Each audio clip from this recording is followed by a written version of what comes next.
Leitura do livro do Gênesis. Naqueles dias, o Senhor disse a Abraão: o clamor contra Sodoma e Gomorra cresceu e agravou-se muito seu pecado. Vou descer para verificar se as suas obras correspondem ou não ao clamor que chegou até mim. Partindo dali, os homens dirigiram-se a Sodoma, enquanto Abraão ficou na presença do Senhor. Então, aproximando-se, disse a Abraão: vais realmente exterminar o justo com o ímpio? Se houvesse 50 justos na cidade, acaso irias exterminá-los? Não pouparias o lugar por causa dos 50 justos que ali vivem? Longe de ti agir assim, fazendo morrer o justo com o ímpio, como se o justo fosse igual ao ímpio. Longe de ti. O juiz de toda a terra não faria justiça? O Senhor respondeu: se eu encontrasse em Sodoma 50 justos, pouparia por causa deles a cidade inteira. Abraão prosseguiu dizendo: estou sendo atrevido em falar a meu Senhor, eu que sou pó e cinza. Se dos 50 justos faltassem 5, destruiria por causa dos cinco a cidade inteira?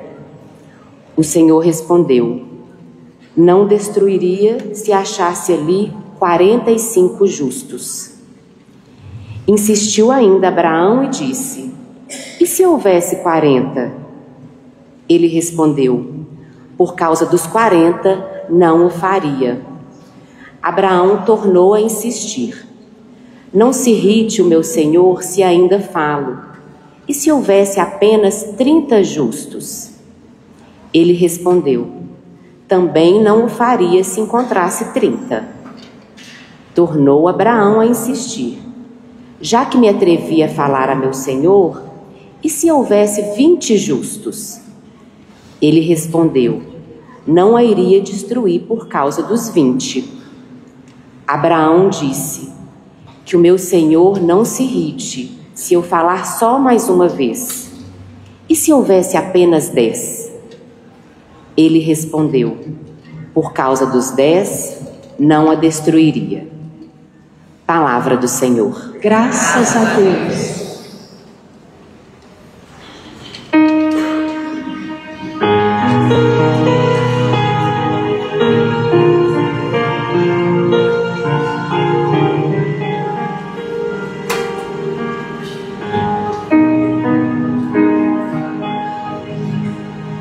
Naquele dia em que gritei, vós me escutastes, ó Senhor. Naquele dia em que gritei, vós me escutastes, ó Senhor. Ó Senhor, de coração eu vos dou graças, porque ouviste as palavras dos meus lábios. Perante os vossos anjos vou cantar-vos, e ante o vosso templo vou prostrar-me. Naquele dia em que gritei, vós me escutastes, ó Senhor. Eu agradeço vosso amor, vossa verdade, porque fizestes muito mais que prometestes. Naquele dia em que gritei, vós me escutastes e aumentastes o vigor da minha alma.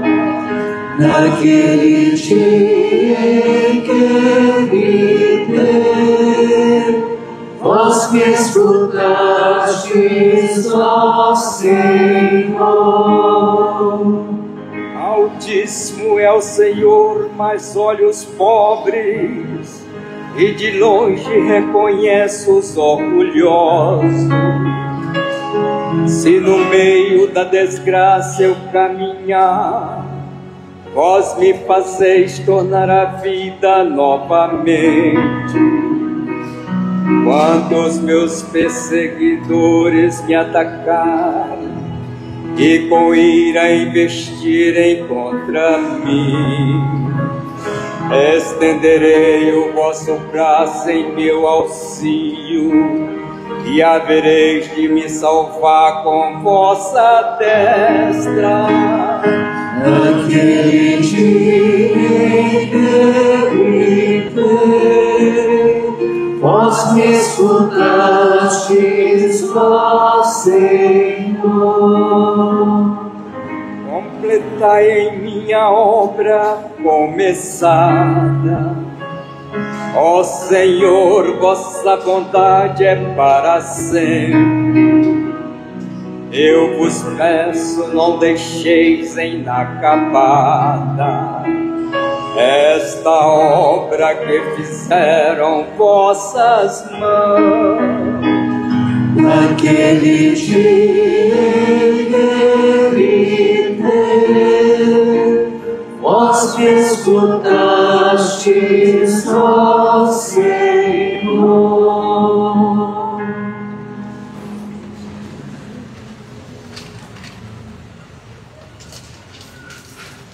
Leitura da carta de São Paulo aos Colossenses.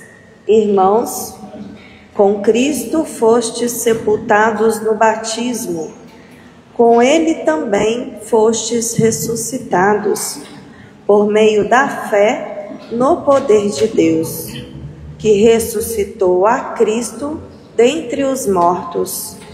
Ora, vós estáveis mortos por causa dos vossos pecados, e vossos corpos não tinham recebido a circuncisão, até que Deus vos trouxe para a vida, junto com Cristo, e a todos nós perdoou os pecados. Existia contra nós uma conta a ser paga, mas Ele a cancelou, apesar das obrigações legais, e a eliminou, pregando-a na cruz. Palavra do Senhor. Graças a Deus.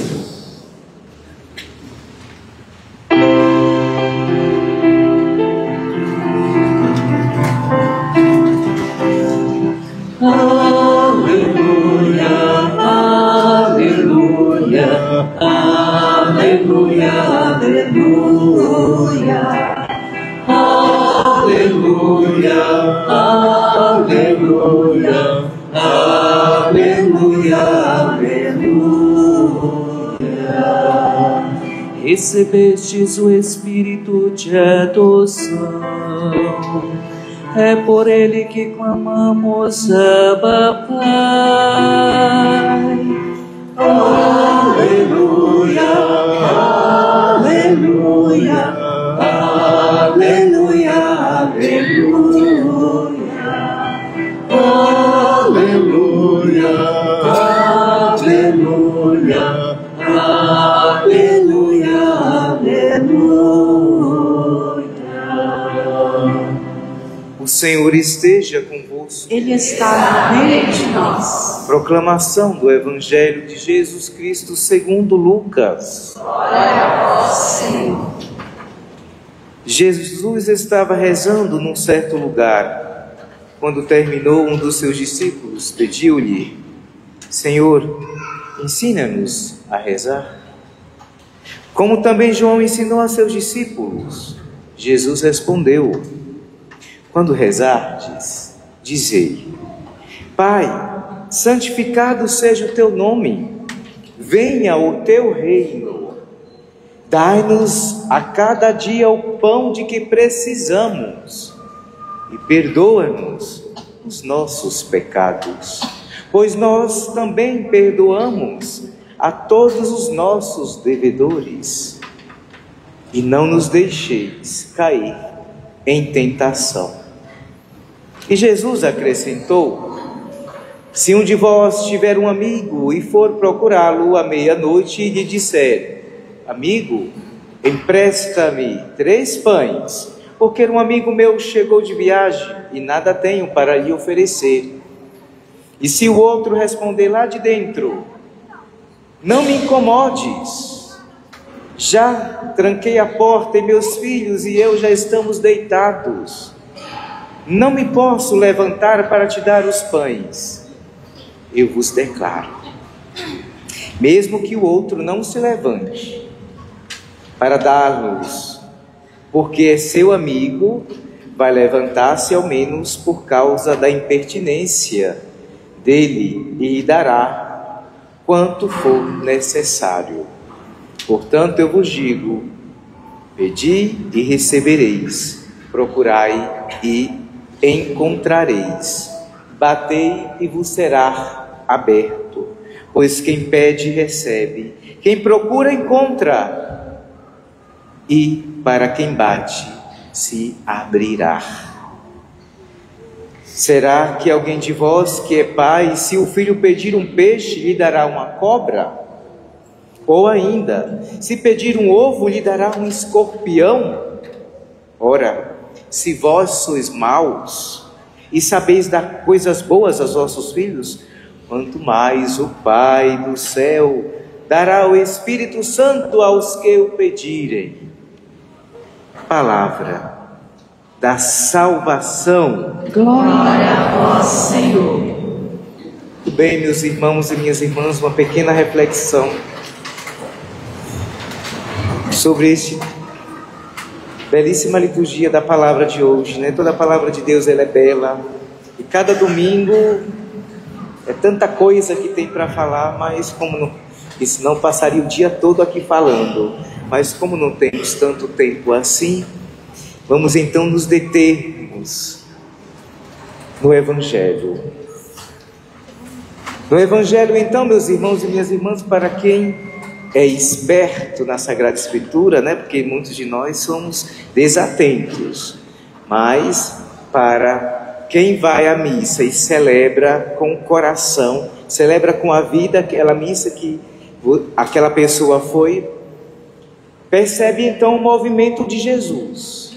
Já tem 3 semanas que Jesus ele está em movimento, e Lucas é o homem do movimento.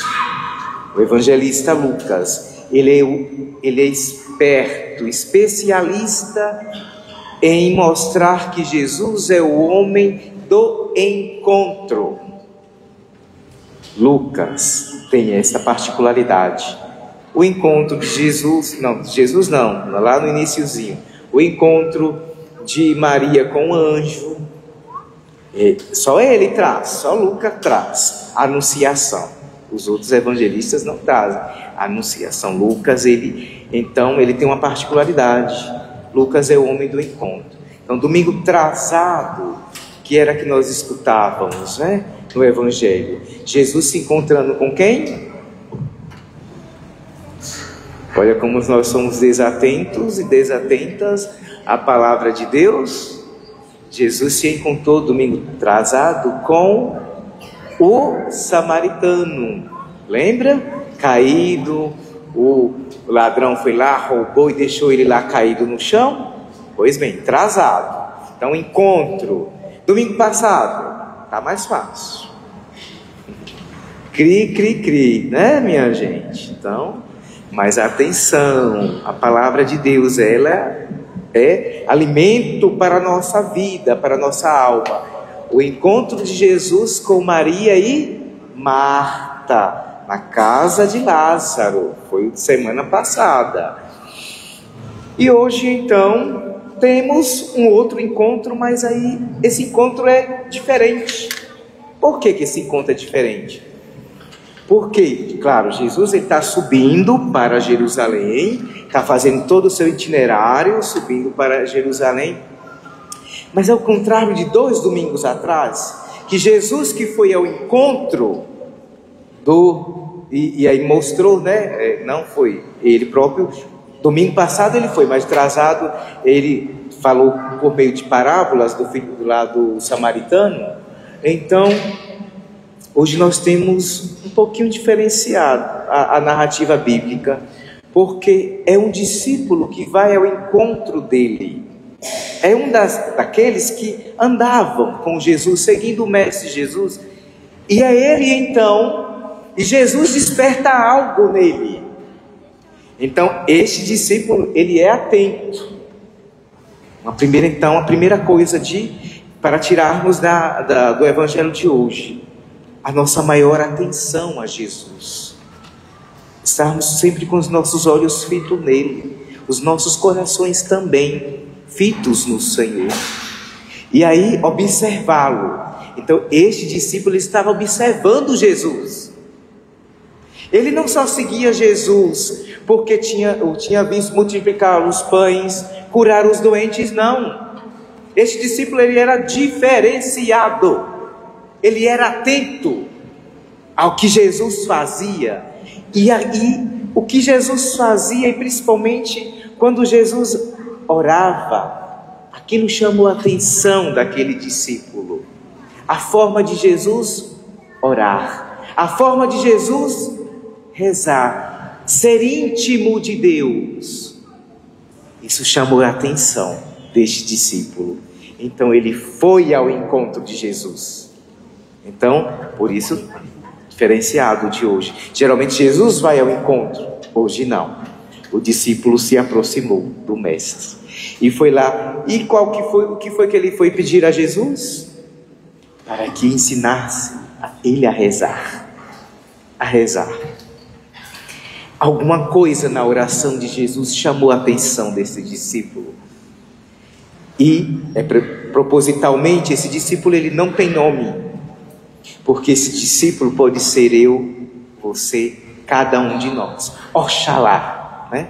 Oxalá que sejamos nós este discípulo, esta discípula, atento e atenta ao Mestre, a vida dele, a oração dele, a forma de orar dele, que seja a nossa forma de orar. E aí então, ele se aproxima e diz: ensina-me a orar, Senhor. E aí, ele percebe, né? Este algo a mais na oração de Jesus. E Lucas, então, o homem do encontro, vai então revelar um Jesus orante, que cultiva a intimidade com o Pai pela oração. E é então o que nós devemos fazer também, a exemplo do Mestre, cultivarmos a nossa intimidade com Deus todos os dias, nos encontrarmos com o Mestre, com o Senhor das nossas vidas, pela via da oração. E todas as vezes, pode prestar atenção, um leitor atento da Sagrada Escritura vai perceber que todas as vezes que Jesus vai tomar uma decisão importante na sua vida, ou que ele curou, ou que ele multiplicou os pães, o que é que acontece logo em seguida? Jesus, ele se afasta das multidões e vai estar sozinho com o Pai. Aí ele está nos ensinando também a oração. Só que como nós somos desatentos, não sabemos nem o evangelho de domingo passado, muitas vezes, então perdemos essa graça para nossas vidas. Por quê? Porque ainda essa nossa intimidade com o Pai não é intimidade, é só um pedir, aquilo que eu falo, né? Ao Jesus pronto-socorro, ao Jesus supermercado, né? Quando eu estou precisando, eu vou lá e peço. Olha, estou precisando disso. Olha, estou precisando daquilo. Então, isso não é intimidade, isso é interesse. E aí nós percebemos que nós, na grande maioria das vezes, somos interesseiras. Por quê? Porque nós não somos íntimos do Senhor, e nessa nossa intimidade, aí sim vai brotar. Da nossa intimidade vai brotar então essa união com o Pai. E muitas vezes eu nem vou precisar pedir, porque o Pai já sabe o que é que eu necessito. E Ele então vai me dar, certo? Porém, nem todos os mundos temos essa compreensão. Por isso Jesus vai ensinar-nos como fazermos. E aí ensinando a oração do Pai Nosso a esta pessoa, a este discípulo que se aproximou dele. E então essa nossa oração íntima com o Pai deve ser de coração para coração. Deve ser olho no olho, meus olhos nos olhos de Deus. Deve ser, então, uma conversa íntima que nos leva, então, a uma oração libertadora. Que quando somos íntimos, a intimidade nos liberta. Então, essa nossa oração com o Pai, ela deve ser libertadora e deve levar-nos a mergulhar-nos no mais profundo da nossa subjetividade. Então, é uma oração com o Pai, sou eu e Ele conversando, e nesta nossa conversa, nesta nossa intimidade, eu chego no mais profundo do meu ser. E aí, Santo Agostinho vai dizer, Santo Agostinho está em moda, né? Só porque o Papa agora é agostiniano, Santo Agostinho está de moda, mas eu sempre falei isso, tá, gente? Não é da moda não, tá? Então Santo Agostinho vai dizer, eu me encontro verdadeiramente com Deus quando eu encontro comigo mesmo no meu interior. Palavras de um doutor da igreja. E aí então, essa oração, essa nossa intimidade com Deus, que deve ser uma oração libertadora, deve-me então me levar para dentro de mim mesmo, de mim mesma, de nós, e nos levando para a nossa subjetividade, lá onde as palavras se calam, e a gente então só escuta quem? A voz de Deus. A voz de Deus.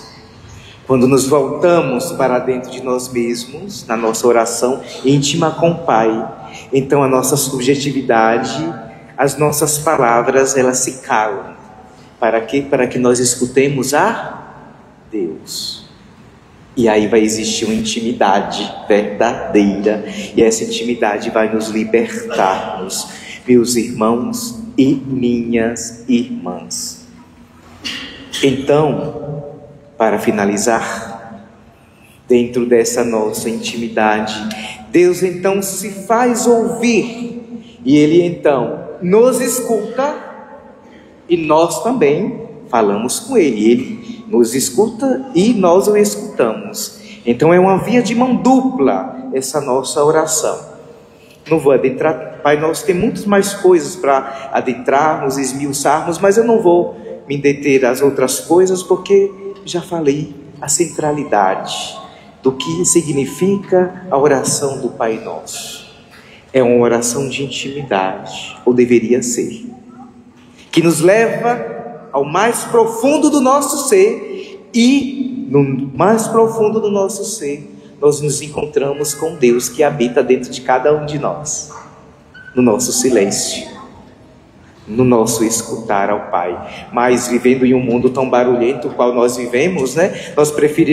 Nós muitas vezes preferimos o barulho de fora do que o silêncio, porque o silêncio ele vai falar e vai falar muito, e ele vai dizer, olha, converte a tua vida ao nosso silêncio.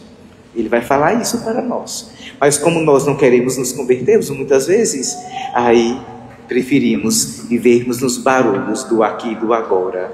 Preferimos colocarmos os nossos fones de ouvidos para não escutar o silêncio que fala dentro de cada um de nós, ou que deveria falar dentro de cada um de nós. E por fim, agora, Jesus então, nesta caminhada, neste encontro dele com este discípulo, ensinando o discípulo a orar, e a forma de orar é a forma do Pai Nosso, a caminho de Jerusalém, que ele estava subindo para Jerusalém. Possivelmente ele quer nos dizer que rezar é caminhar. Rezar é caminhar. Rezar, orar, não é uma realidade fixa, estática. É realizar um projeto que leva toda a vida do cristão. Toda a vida do cristão deveria se resumir na sua vida de oração. Mas, repito, muitas vezes nós não queremos rezar como nós devemos rezar, porque, principalmente o Pai Nosso, porque a oração do Pai Nosso, ela nos compromete, e muito, nos compromete. Muitas vezes nós estamos voltados para nós mesmos, e quando dizemos Pai Nosso, já estamos nos comprometendo, dizendo, olha, eu não estou sozinho neste mundo, o Pai é nosso, de todos nós, mas muitas vezes nós só queremos que o Pai olhe para nós, né? Igual quando criança, papai olha para mim, papai, mamãe olha para mim. Assim somos infantis muitas vezes, querendo que Deus olhe só para nós, mas quando vamos rezar, nós rezamos Pai Nosso. E os nossos irmãos e irmãs também não precisam da presença de Deus? Que o Senhor então nos ajude a rezar com a vida, meus irmãos e minhas irmãs, esta oração tão bonita, mas também tão desafiadora, que é o Pai Nosso. Ela não é qualquer oração, ela é a oração. E quando nós a vivenciarmos de verdade, não só falarmos com palavras, rezarmos com palavras desta oração, quando ela vier para a nossa vida, de fato, aí o mundo será diferente, será muito diferente. Mas enquanto estivermos só falando do Pai Nosso que está no céu, que venha o reino dele, mas quando o reino dele vem, nós não ajudamos, e tampouco nós nos preocupamos para que o reino dele aconteça, porque estamos cada um dentro do nosso quadrado, né? O pão nosso não é nosso, é só o meu, olha só para mim, tá, Senhor? Ela compromete esta oração. Que o Senhor então nos ajude a sermos comprometidos com a oração do Pai Nosso, e não só rezá-la por rezar, mas nos comprometer com aquilo que nós proferimos com as nossas palavras, e principalmente não com palavras, com o nosso coração. Que o Senhor nos ajude. Que Maria, a Senhora que entendeu e viveu isso na vida dela, nos ajude nessa caminhada, intercedendo por nós, para que sejamos um dia, não igual a ela, né? Porque ninguém vai se igualar à Mãe do Salvador, mas que pelo menos estejamos no caminho. Se já estivermos no caminho que Maria fez, já está ótimo para nós. Que o Senhor nos ajude, que Maria interceda sempre por nós. Louvado seja nosso Senhor Jesus Cristo.